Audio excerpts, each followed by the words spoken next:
کیا جذبہ تھا کہ رمضان آ گیا, سیزن آ گیا, اب یہ سیزن میں 4 پیٹھی بنا لوں گا, 5 پیٹھی بنا لوں گا. پیٹھیاں تیار کر رہا تھا تو اس کو یہ توفیق نہیں ملی تھی کہ آخرت کے بھی کچھ تیاری کر لیتا. تو پیارے بھائیوں, رب کو یاد کرنے کا وقت آیا بھی گیا بھی, رب کو یاد ہی نہیں کیا. اب فرشتے قبر میں پوچھ رہے ہیں تیرا رب کون ہے؟ زبان سے کیا نہیں کر رہا ہے, ہائے ہائے مجھے نہیں معلوم, ہائے ہتا لا ادری, ہائے ہائے مجھے نہیں معلوم. فرشتے جلال میں آئیں گے, پھر پوچھیں گے تیرا دین کیا ہے, کس دین پر تھا؟ دین کے بارے میں تو کچھ معلومات حاصل نہیں کی, دین کے بارے میں تو کچھ معلوم ہی نہیں. لانے والے حضور کے شہزادوں کے بھی مجھے نام نہیں معلوم تھے, حضور کی شہزادیاں ان کے بھی نام نہیں معلوم تھے, حضور کے ازواج مطہرات کتنے تھے, دین کے بارے میں تو کچھ نہیں معلوم. نماز وہاں پڑھنا تھا لیکن نماز میں کتنے فرائض ہیں, کتنے واجبات ہیں, کتنی سنتیں ہیں, تو کچھ نہیں معلوم تھا مجھے. کاروبار وغیرہ کرتا تھا, نوٹ کماتا تھا بھائی, یہ دین کے بارے میں تو معلومات نہیں تھی کچھ بھی. ابھی لوگ پوچھ رہے میرا دین کیا ہے, مسلمان تو تھا میں لیکن میرا دین کیا ہے, لیکن دین پہ چلا نہیں. تو پیارے بھائیوں اس کو یاد نہیں آئے گا, تو کہے گا ہائے ہائے مجھے نہیں معلوم. فرشتے اور جلال میں اب تیسرا سوال کریں, حضور کو بتائیں گے, سرکار کا چہرہ بتا کر پوچھیں گے ان کے بارے میں کیا کہتا تھا, ان کے بارے میں کیا کہتا تھا. اب حضور کا نورانی چہرہ, خود کا چہرہ تو دیکھ لیا, تو خود کے چہرے پہ داڑھی نہیں ہے, حضور تو داڑھی والے, حضور کے چہرے پہ تو داڑھی کا نور سجا ہوا ہے, حضور کے سر مبارک پر امام شریف کا تاج سجا ہوا ہے. دیکھ رہا ہے حضور کے چہرے کو کہ یہ تو جو ہے داڑھی ہے, حضور کے چہرے پر سر مبارک پر تو امام شریف کا تاج ہے. حضور ایسے ہیں, میں تو کبھی سوچا بھی نہیں کہ میں ان کے جیسا بنوں گا, کبھی تصور بھی نہیں تھا. داڑھی کا تصور تھا نا امامے کا, امامے کے بارے میں تو کبھی سوچا بھی نہیں کہ میں امامہ باندھوں گا, میں تو سوچا بھی نہیں. لیکن اب فرشتے پوچھ رہے ہیں کہ ان کے بارے میں بتائیے کون ہے, ان کے بارے میں تو کیا کہتا تھا. تو پیارے بھائیوں, جو کافر مرتا ہے, جس کا خاتمہ کفر پر ہوتا ہے, تو اس کی زبان سے نکلے گا ہائے ہاتا لا ادری, ہائے ہائے میں نہیں جانتا, مجھے نہیں معلوم یہ کون سا ہے, میں نہیں جانتا یہ کون ہے. تو فرشتے کہیں گے کہ تو جھوٹا ہے, فرشتے فرمائیں گے تو جھوٹا ہے.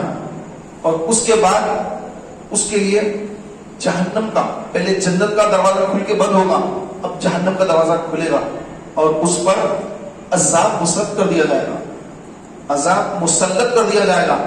خبر کے اندر جہنم کی کھڑکی کھلے گی, سانپ انٹر ہو جائیں گے, بچھو انٹر ہو جائیں گے, اور آگ قبر میں بھڑکنا شروع ہوگی. اب یہ کہ بھاگ نہیں سکے گا, چلے گا, روئے گا, چلائے گا, پکارے گا, لیکن اس کی آواز کوئی سننے والا نہیں ہوگا. وہ اپنی قبر میں ہے اور عذاب میں مبتلا ہے. اس کے گھر والے, اس کی دولت جو اس نے محنت سے کمائی, لوگوں کو دھوکہ دے کے کمایا یا محنت سے کمایا, جیسا بھی کمایا, اس کی اولاد اب اس میں ایک دوسرے کا حق مار کے زیادہ سے زیادہ اپنی طرف لینے کی فکر میں ہے, اور یہ عذاب میں مبتلا نہیں آتا. تو میرے پیارے محترم بھائیوں, انسان کا اتنا ہی کھیل ہے, بس یوں آتا ہے, اپنا وقت گزار کر چلا جاتا ہے, اور یہاں رہ کر یہ سمجھتا ہے کہ میں تو یہاں پر ہمیشہ کے لیے آیا ہوا ہوں, ہمیشہ مجھے یہاں رہنا ہے. وہ یہ سمجھ کے دھوکے میں رہتا ہے, اور آن کی آن میں جب اس کو موت آ جاتی ہے, تو جب اس کو افسوس ہوگا کہ کہ ماں کی محبت میں تو میں غافل ہو گیا, میں تو قبر کا منہ دیکھا. تو میرے پیارے اور محترم بھائیوں, تو وہ انسان ناکام ہے, وہ انسان شدید تکلیف میں ہوگا, اور اس کی رہائی کی کوئی صورت نہیں ہوگی. جو کافر مرے گا, کافر کی رہائی کی کوئی صورت نہیں. اب جو مسلمان ہے لیکن ہے گناہگار, جب اس سے فرشتے قبر میں سوالات کریں گے, تو یہ قبر کے سوالات کے جوابات کو دے گا. یہ تیرا رب کون ہے؟ کہے گا میرا رب تو اللہ ہے. دین کے بارے میں بھی سوال ہوگا, تیرا دین کیا ہے؟ دین کے بارے میں ہو رہا, میں تو اسلام پہ چلتا تھا, میرا دین اسلام, دین الاسلام. دوسرا سوال میں بھی کامیاب. اب تیسرا سوال, ان کے بارے میں کیا کہتا تھا؟ تو پیارے بھائیوں, اگرچہ ایمان پر خاتمہ ہوا, مسلمان مرا تو وہ جواب دے گا کہ یہ تو اللہ کے رسول صلی اللہ علیہ وسلم ہے، یہاں تک تو کامیاب ہو گیا. لیکن چونکہ اس کے گناہ زیادہ تھے، آقا علیہ السلام نے فرمایا کہ دو چیزیں ایسی ہیں جس کے سبب انسان قبر کے عذاب میں مبتلا ہوتا ہے. ایک چغلی کھانا، چغلی کرنا. چغلی یعنی ادھر کی بات ادھر، ادھر کی بات ادھر لگانا، آپس میں لڑائیاں لگا دینا. جہاں کی بات میں ختم نہیں کرتا، وہاں کی سنتا ادھر لا کے لگاتا، ادھر کی سنتا ادھر جا کے لگاتا، کچھ مسالے پڑھ کے لگاتا، ٹیسٹ آئے اس کے اندر. جو بات نہیں ہوئی وہ بات بھی لگا کے بولتا کہ چلو ان کو اور ان کی دشمنی بیٹھ جائے، میاں بیوی کا جھگڑا بیٹھ جائے، مضبوط جھگڑا، بھائی بھائی کا جھگڑا ہو جائے، بھائی بہن کا جھگڑا بیٹھ جائے، دوست دوست میں جھگڑا پڑ جائے اور پھر دوریاں ہو جائے. تو جو اس طرح چغلی کھاتا ہے ادھر کی ادھر ادھر کی ادھر، آقا علیہ السلام نے فرمایا کہ یہ قبر کا عذاب اسی وجہ سے ہوگا. اور ایک گناہ فرمایا کہ جو پیشاب کے چھینٹے ہوتے ہیں اس سے اپنے کپڑوں کو، اپنے جسم کو نہیں بچاتا. اس کے جسم پہ بھی پیشاب لگ رہا ہے، اس کے کپڑوں پر بھی پیشاب لگ رہا ہے. تو جو شخص پیشاب کے چھینٹوں سے نہیں بچتا، اللہ تعالیٰ قبر میں اس کو عذاب میں مبتلا فرما دے گا. اب جوابات کو دے دیا، لیکن تھا بیچارہ بے نمازی، نمازیں کبھی نہیں پڑھی. جمعے کو پڑھ لیا، 2 رکعت جمعہ کی پڑھ لی. اب جناب بھاگنے کی تیزی ہے، دیکھیں گے تو مسجد کے دروازے پر لائن لگی ہوئی ہے، نکلنے کا راستہ چھوٹا ہو گیا. اتنا بڑا دروازہ چاہیے نکلنے کے لیے، کیونکہ زیادہ بھیڑ نکلنے کو تیار ہے، ریڈی ہے بھاگنے کو. اب کوئی سنتیں پڑھنے کو تیار نہ، آخر میں کوئی سلام و سلام پڑھنے کو تیار. 2 رکعت جمعہ کی پڑھے، سلام پھیرے، ابھی دعا بھی نہیں، نکل کے بھاگ. تو پیارے بھائیوں، یہ ایسا جو شخص ہوگا جو جمعے کو جمعہ پڑھ رہا ہے نماز، فرمایا گیا کہ جو بے نمازی ہوتا ہے جب قبر پہ جاتا ہے تو قبر میں اللہ تبارک و تعالیٰ اس کے لیے ایک سانپ کو بھیجتا ہے. اسپیشلی سانپ آتا ہے جسے ٹارچ روم میں لے کے پولیس والے مارتے ہیں، تو مارنا ہے الگ الگ آتے ہیں وہاں پر بھی، تو بہت زیادہ خطرناک ہے، اس کو اور ڈینجر آتے ہیں. چھوٹا بڑا تو وہ لوگ ہی کر لیتے ہیں. ایک بڑا مجرم آ گیا، جیسا ایک بڑا مجرم گیا، دیکھیے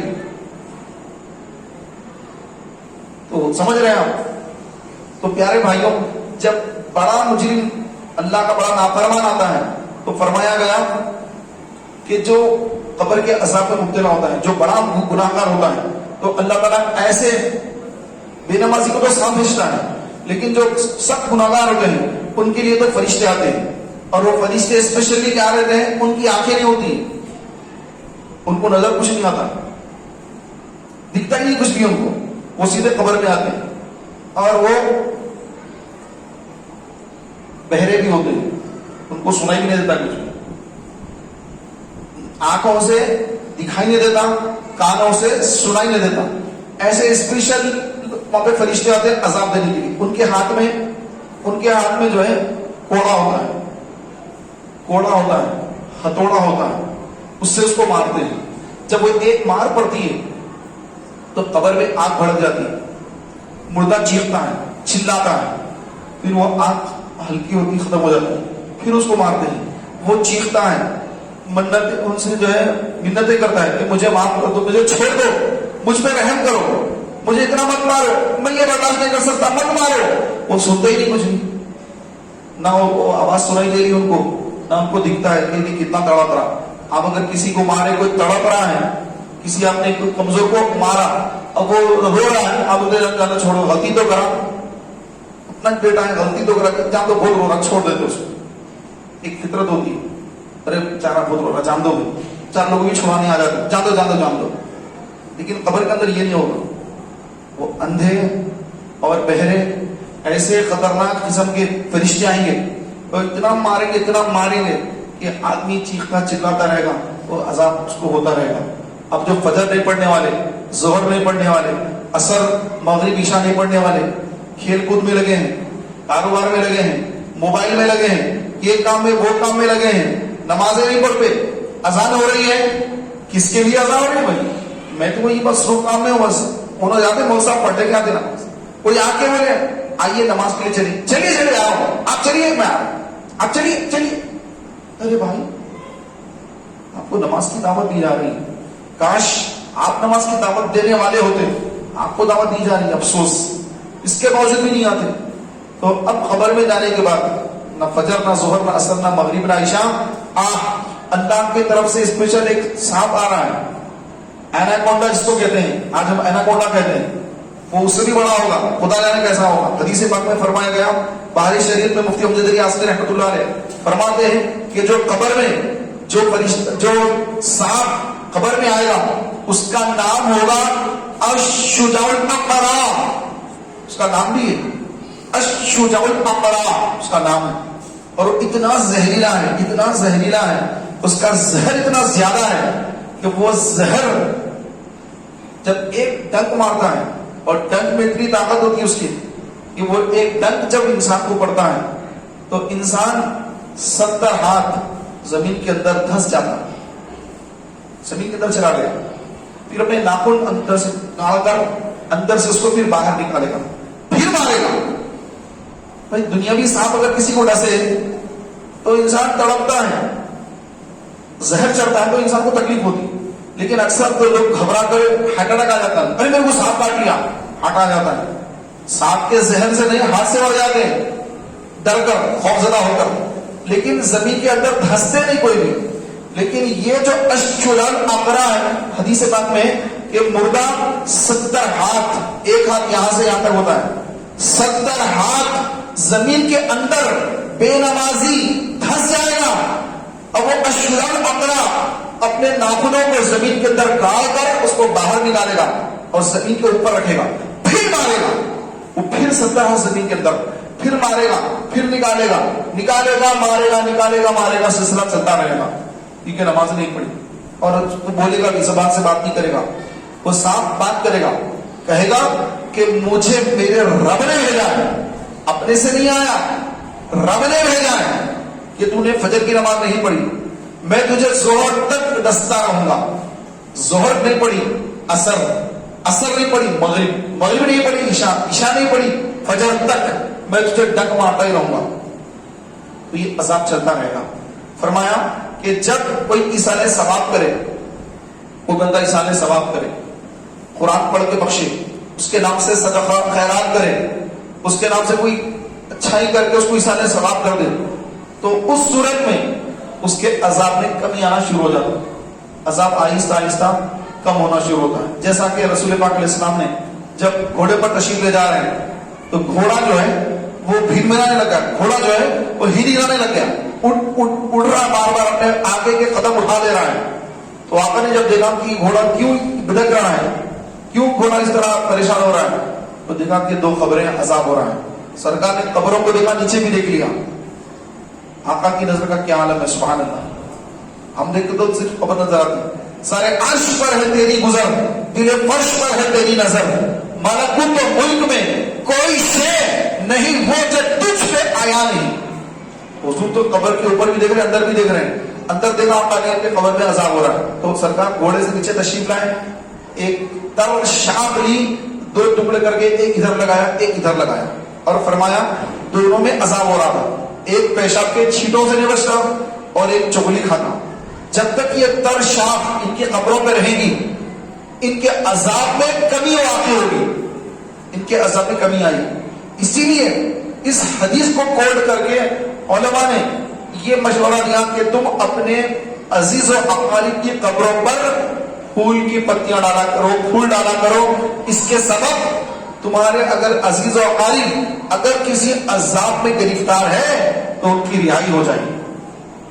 بعض کے ذہن میں آتا, بددماغ جو ہوتے ہیں, بدعقیدے, ارے اولیاء اللہ کے مزار پہ کیوں ڈالیں گے, ان پہ بھی عذاب ہو رہا کیا؟ یہ بدتمیزی ہے, یہ بے ادبی ہے. اولیاء کرام کی مزار پر اس لیے ڈالتے ہیں کہ ہمیں ان سے محبت ہے اور ان کے درجات کی بلندی کے لیے ڈالتے ہیں. اللہ نے تو ان کو بڑا مقام دیا ہے, ایک بادشاہ ہے, وہ تو بادشاہ ہے, لیکن اس کے بعد جب کوئی غریب جاتا ہے تو اپنی حیثیت کے مطابق تحفہ لے کر کے جاتا ہے. تو ویسے ہم بھی اپنی حیثیت کے مطابق پھول لے کے جاتے ہیں کہ حضور یہ پھول قبول فرمائیے, آپ اس کے محتاج نہیں ہیں, آپ اس کی حاجت آپ کو نہیں ہے, لیکن میری طرف سے ایک ہلکا سا چھوٹا سا تحفہ ہے, نذرانہ ہے میری طرف سے. فاتحہ پڑھتے ہیں, وہ فاتحہ کے محتاج ہیں؟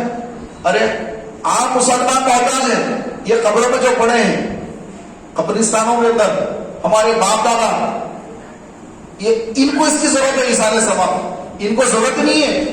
ہم تو جاتے ہیں ان کی بارگاہ میں سلام پڑھ رہے ہیں، فاتحہ پڑھ رہے ہیں، پھول پیش کر رہے ہیں. وہ اس لیے کہ ہم اپنی حیثیت کے مطابق ان کی بارگاہ میں تحفہ پیش کر رہے ہیں. پھر وہاں سے ان کی شان کے مطابق عطاؤں کی بارشیں ہوتی ہے اس کے بعد. تو میرے پیارے اور محترم بھائیوں، میں عرض یہ کر رہا تھا کہ انسان جو ہے، جو آج غافل ہے، مرنے کے بعد جب قبر میں پہنچتا ہے تو جو وہ کر رہا ہے اسی کا اس کو ریپلائی ملنے والا ہے. کہ جیسے آپ کسی کو میسج کرتے ہیں السلام علیکم، وعلیکم السلام آتا ہے. آپ نے نعوذ باللہ کسی کو گالی دی تو کیا آپ کو وعلیکم السلام بولے گا؟ آپ کو دعائیہ کلمات دے گا. آپ اگر گالی دیے، آپ اگر بری بات بولیں، ارے تورے سے آپ غلط لہجے سے بات کریں تو پلٹا کے آپ کو ویسے ہی میسج آتا ہے. ہوتا ہے نا ایسے. تو ہمارا تو یہی حال ہے. اگر ہم نے دنیا ہی میں اللہ کو یاد کیا، اللہ کا ذکر کیا، تو مرنے کے بعد، قبر میں جانے کے بعد وہاں پر عذاب کے فرشتے نہیں آئیں گے، وہاں پہ تو رحمت کے فرشتے آئیں گے. اور اس کی قبر جنت کا باغ، اس میں تبدیل جنت کی کھڑکی کھل رہی ہے. کیوں؟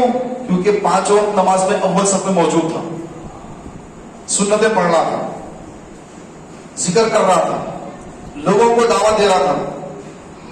یہ کام میں تھا تو قبر میں اس کی راحت ہے، سکون ہے.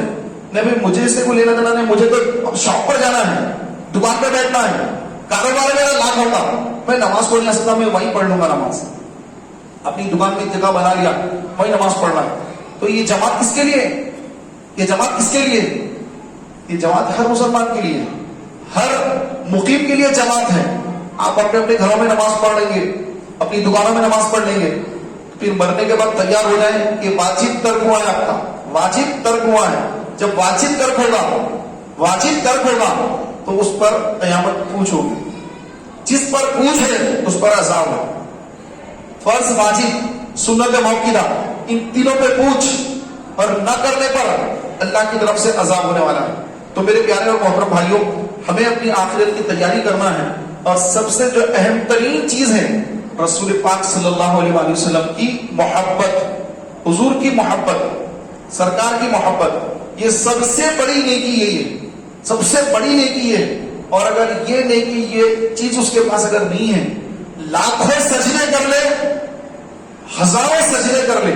جیسے ابلیس نے اتنے سجدے کیے زمین پر، اتنے سجدے کیے کہ ایک بالش جگہ زمین پہ باقی نہیں ہے جہاں پر اس کا سجدہ نہیں ہوا.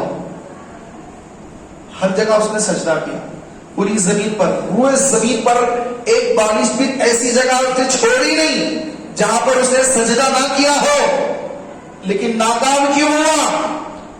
ملعون کیوں ہوا؟ خبیث کیوں ہوا؟ رائبہ برباد کیوں ہوا؟ اس لیے ہوا کہ اس نے آدم علیہ السلام کو سجدہ نہیں کیا. تعظیم نبی، تعظیم رسول، آدم علیہ السلام کی پیشانی میں حضور کا نور چمک رہا تھا.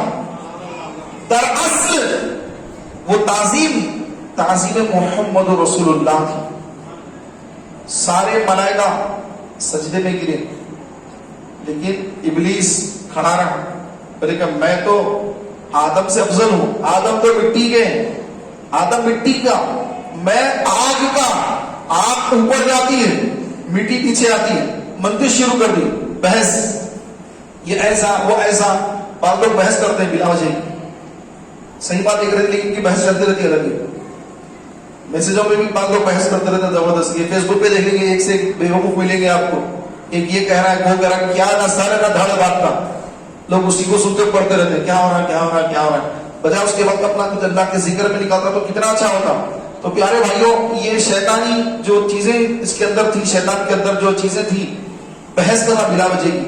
اس نے منطق کہی، میں آگ کا ہوں، میں فلاں ہوں، یہ ہوں، وہ ہوں.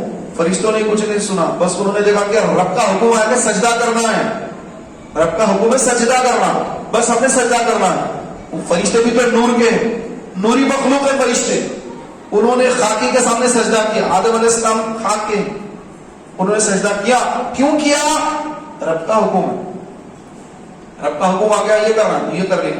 تو میرے پیارے محترم بھائیوں, شیطان اتنی عبادتیں کرنے کے باوجود کیوں ناکام رہا؟ تعظیم رسول نہ ہو سکی, نبی سے محبت نہیں کر سکا, نبی کا ادب نہیں کر سکا, تو سارے سجدے بیکار ہو گئے, ساری عبادتیں رائگاں ہو گئی, ملعون ہو گیا, خبیث ہو گیا, شیطان ہو گیا. قرآن پڑھنے سے پہلے پڑھا جاتا ہے اعوذ باللہ من الشیطان الرجیم, میں پناہ مانگتا ہوں شیطان مردود سے. ہر مسلمان قرآن پڑھنے سے پہلے ہی پڑھتا ہے. تو پیارے بھائیوں, یہ کیوں اس طرح اس کی کنڈیشن, اس کی حالت یہ ہو گئی؟ صرف اور صرف حضور کی دشمنی, تعظیم نبی نہ کرنا. تو سب سے پہلے یہ ہے, اور یہ کس کے اندر ہے؟ مسلمانوں کے اندر, اہل سنت و جماعت کے اندر, سنی مسلمانوں میں حضور کی محبت. اور جو دوسرے فرقے ہیں, یہ فرقہ وہ فرقہ, اب نام کیوں لیں, آپ سمجھدار ہیں. تو پیارے بھائیوں, یہ کسی فرقے کے کسی امام کے پیچھے کسی سنی کی نماز نہیں ہوتی. بعض ایسے بھی لوگ ہیں کہ رہتے سنیوں میں ہیں اور بدعقیدوں کے پیچھے نمازیں پڑھتے ہیں, سلام پڑھتے, فاتحہ پڑھتے, سب کرتے. نماز کس کے پیچھے پڑھتے جناب؟ بولے کہ ہماری مسجد کے امام صاحب ہیں, فاتحہ بول دیتے انہوں. ارے صرف فاتحہ بول دینے سے کچھ نہیں ہوتا, وہ تو کمیٹی کو سیٹ کرنے کے لیے فاتحہ بول دیتے, آپ کو سیٹ کرنے کے لیے بول دیتے. لیکن ان کا عقیدہ کیا ہے, یہ کوئی نہ کمیٹی جانتی نہ کوئی اور جو ہے, ان کو ان کا ایگزام لے کر, ان کا انٹرویو لے کر امامت بھی نہیں رکھا جاتا. جو کم پیسے لے رہا پوری نمازیں پڑھا دے رہا, مدرسہ بھی پڑھا دیتا ہے, جنازے بھی پڑھا دیتا ہے, سب کرتا ہے, پیسے بہت کم لیتا ہے. کمیٹی کو ایسا امام چاہیے, چاہے وہ کسی بھی جو ہے فرقے کا ہو, فاتحہ دینے والا ہو نہ ہو, بس کہہ دیتے کہ فاتحہ دینا دیکھو صاحب, ارے ہاں فاتحہ دینا, ارے بیوقوف لوگ ہی, ان کو فاتحہ بولو, اپنا کام کرو. اور وہ کیا کرتے ہیں, پورے محلے میں ایک نوجوان کو آہستہ آہستہ بھٹکا کر سارے محلے کو بدعقیدہ بنا دیتے ہیں. پتہ ہی نہیں چلتا کہ ہمارے محلے میں بدعقیدگی کیسے آ گئی. ارے آپ جس بدعقیدہ امام کے پیچھے نمازیں پڑھ رہے ہو نا, اس نے یہ گندگی پھیلائی ہے, آپ کی ساری نمازیں گئی, آپ کو ساری نمازوں کو لوٹانا پڑے گا. آپ پریشان, ارے اتنی نمازیں کیسے لوٹاؤں گا؟ لوٹانا پڑے گا, آپ کو پہلے معلوم کرنا چاہیے تھا. تو میرے پیارے محترم بھائیوں, شیطان جو ملعون ہوا اس کی وجہ یہی تھی کہ حضور سے اس کو نعوذ باللہ کوئی عقیدہ تھی نہ, حضور کا اس نے ادب کیا. آدم علیہ السلام کو سجدہ نہیں کیا تو وہ جو چلا گیا. تو یہی ہے کہ حضور سے محبت کرنا, اس کے بعد نماز ہے, اس کے بعد روزے, اس کے بعد تلاوت, اس کے بعد حج, زکات, سب اس کے بعد. سب سے پہلے رسول پاک کی محبت, اگر وہ نہیں ہے تو کچھ بھی نہیں ہے.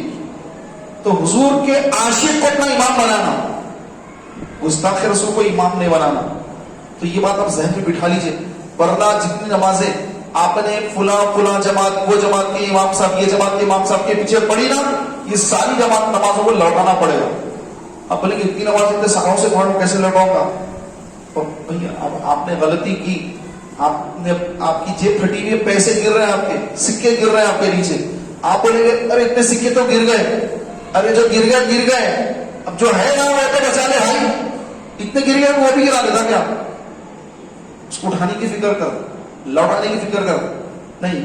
تو پھر اللہ تبارک و تعالیٰ تو سمجھ ہے, اللہ الصمد, اللہ بے نیاز ہے. اللہ کو نہ ہماری نمازوں کی ضرورت ہے نہ ہمارے سجدوں کی ضرورت ہے. اللہ تبارک و تعالیٰ کو کسی چیز کی حاجت نہیں. اگر ہم حضور کی محبت میں کوئی عمل کرتے ہیں وہ اللہ کی بارگاہ میں قبول ہوتا ہے, ہمارا بیڑا پار ہوتا ہے. اللہ کی بارگاہ میں دعا کی مولا تبارک و تعالیٰ ہم سب کو رسول پاک علیہ السلام کی سچی محبت عطا فرمائے, اور حضور کی آل کی محبت عطا فرمائے, حضور کے صحابہ کی محبت عطا فرمائے, اسی پر ہمارا خاتمہ فرمائے. آمین بجاہ نبی الامین صلی اللہ تعالی علیہ وآلہ وسلم.